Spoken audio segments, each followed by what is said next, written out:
Bagara rice చేస్తున్నా నేను. పసుపు కొన్ని దినుసులు వేసి నేను ఇవన్నీ వేసి చేస్తున్నా. టేస్ట్ బాగుంటుందని. అంటే చికెన్ బిర్యానీ కాదు, కూరగాయల బిర్యానీ. కూరగాయల బిర్యానీ ఎట్లా ఉంటుంది మీరు కూడా చేసుకోండి. నేను చేసేది చూసి.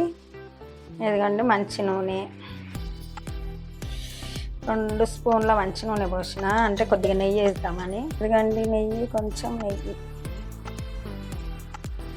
వేసిన కొంచెం. ఇప్పుడు నెయ్యి వేడవుతుంది కదా, నెయ్యి మంచి నూనె. నెయ్యి అంటే ఇష్టం ఉన్న వాళ్ళు వేసుకోవచ్చు, లేదంటే మంచి నూనెతో కూడా వేసుకోవచ్చు. నేను నెయ్యి వేయాలనుకున్నా, నెయ్యి వేసిన. కొద్దిగా ఉల్లిపాయ,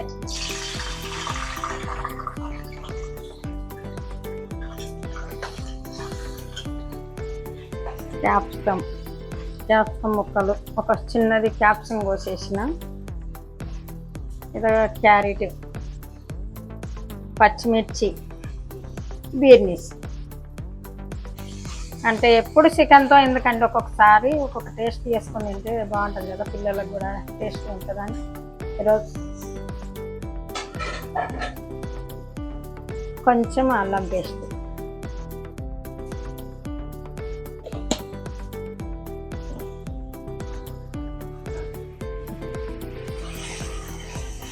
అల్లం కూడా పచ్చి వాసన పోయేదాకా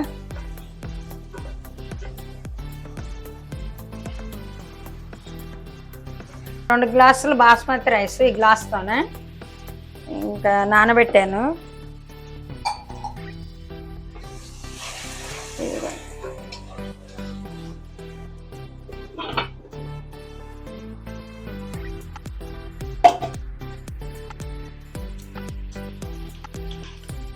ఇదిగోండి బగారాకు, కొంచెం బగారాకు,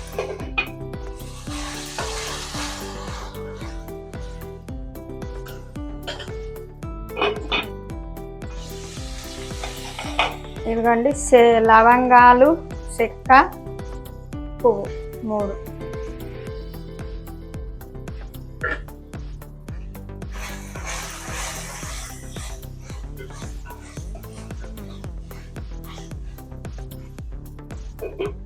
ఇదిగోండి 2 గ్లాసులు బియ్యం కదా, 3 గ్లాసుల నీళ్ళు పోసుకున్నాము. ఎందుకంటే బియ్యం నానబెట్టిన. 3 గ్లాసులు పోసిన, ఎందుకంటే బియ్యం నానింటాయి కదా. రుచికి సరిపడా ఉప్పు,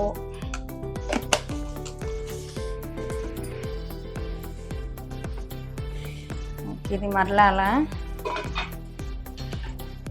ఇదిగో ఒకసారి మూత తీసి చూసుకుందాము. చూసుకొని కొంచెం కలుపుకుంటే బాగుంటుంది కదా. నూనె వేసి కలిపేసుకొని మూత పెట్టుకున్నాము. అన్నం కావడానికి ఒక 2-3 నిమిషాలు పడుతుంది. సరేనా ఫ్రెండ్స్, చాలా బాగా వచ్చింది. మీరు కూడా ట్రై చేయండి ఇంట్లో. ఇగండి అయిందే లేదో చూసుకొని, ఇగో అయిపోయింది. రైస్ అయితే అయిపోయింది. తీసి బౌలకు సర్వ్ చేసుకున్నాము. ఓకేనా ఫ్రెండ్స్, ఇగో రైస్ అయితే మంచిగా అయింది.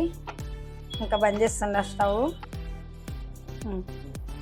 ఇదిగోండి ఇట్లా కొత్తిమీరతో కానీ చేసుకుంటే వెజ్ బిర్యానీ రెడీ. ఇది ఎలా ఉందో మళ్ళీ మీరు కూడా చేసుకొని మీ పిల్లలకు పెట్టి నాకు మళ్ళీ కామెంట్లో తెలపండి.